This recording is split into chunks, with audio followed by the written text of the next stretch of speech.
যখন নাকি মাছ মাংস খেতে খুব বিরক্ত চলে আসে তখন এমন একটা ভর্তা হলে আর কি লাগে বলেন।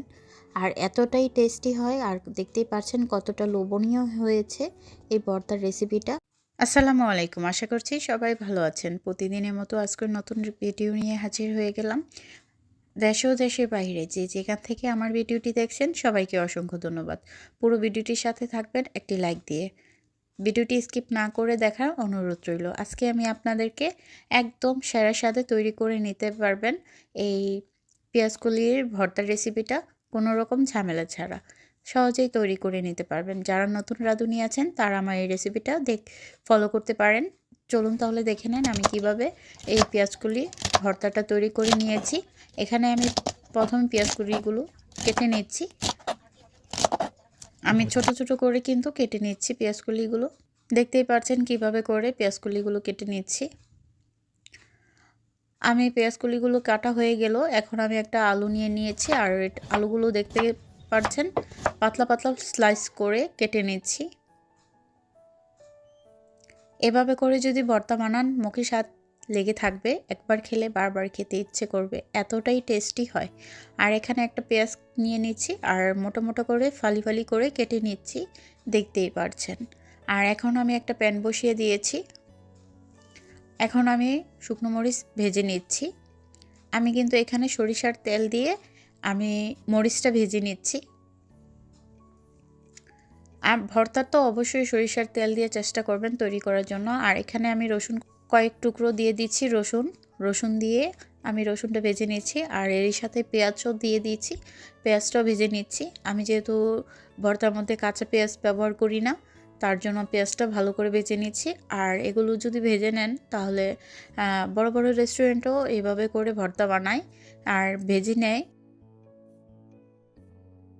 এভাবে যদি ভেজে নেন ভর্তার টেস্টটা বেশি লাগে। আর এখানে আমি আলু দিয়ে আলুটাও ভেজে নিচ্ছি, দেখতেই পাচ্ছেন আমি আলুটা কিন্তু ভালো করে ভেজে নিচ্ছি। আর এই পর্যায়ে দেখতে পাচ্ছেন আমি কিন্তু পেঁয়াজ আর রসুনগুলো উঠিয়ে নিয়েছি। আমি আরও কিছু পেঁয়াজ অ্যাড করে দিয়েছি। ভর্তার মধ্যে একটু পেঁয়াজটা বেশি বেশি হলে টেস্টটা বেশি লাগে। যারা এখন পর্যন্ত আমার ভিডিওটি দেখছেন কিন্তু একটি লাইক দিতে ভুলে গিয়েছেন, একটা লাইক দিয়ে পুরো ভিডিওটির সাথেই থাকবেন। এখন আমি পেঁয়াজের কলি দিয়ে দিচ্ছি। আমি কিন্তু এখানে পেঁয়াজ কলিগুলোও ভেজে নিচ্ছি। এখন একটা ঢাকনা দিয়ে ঢেকে আমি একটু ভাপিয়ে নিলাম। পেঁয়াজ কলি থেকে যে পানিটা ছেড়েছে ওই পানি দিয়েই সিদ্ধ হয়ে যাবে। আর একটা সুন্দর কালারের জন্য দিয়ে দিয়েছি হলুদ গুঁড়া আর স্বাদ মতো লবণ দিয়ে আমি পেঁয়াজ কলি আর আলুটা ভালো করে ভেজে নিচ্ছি। আমি কিন্তু কিছুক্ষণ জাল করে পেঁয়াজ কলি আর আলুটা ভেজে নিচ্ছি। এখন আবার ঢাকনাটা তুলে নেড়ে চেড়ে দিচ্ছি।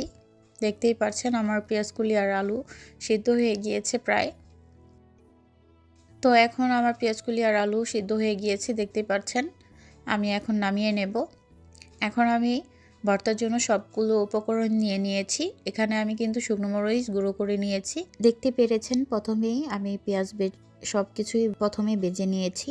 এখন আমি রসুন আর পেঁয়াজটা ভালো করে চটকে মরিচের সাথে মেখে নেব। যারা এখন পর্যন্ত আমার ভিডিওটি দেখছেন সবাইকে অসংখ্য ধন্যবাদ। পুরো ভিডিওটির সাথেই থাকবেন। আর দেখতে পাচ্ছেন কিভাবে করে আমি হাতে মেখে নিচ্ছি। আর এভাবে কিন্তু ভর্তা খুবই লোভনীয় হয় আর জিভে পানি চলে আসে এভাবে করে ভর্তা তৈরি করলে। আর এখন আমি অ্যাড করে দিচ্ছি সরিষার তেল। আমি এখানে গানিভাঙার সরিষার তেল অ্যাড করেছি।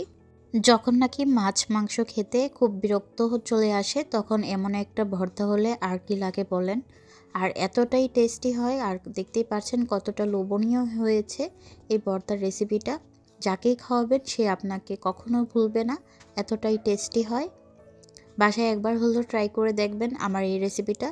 আর আমার ভিডিওটি কেমন লেগেছে কমেন্টে জানিয়ে যাবেন। ভালো লেগে থাকলে লাইক কমেন্ট শেয়ার করে পাশে থাকবেন।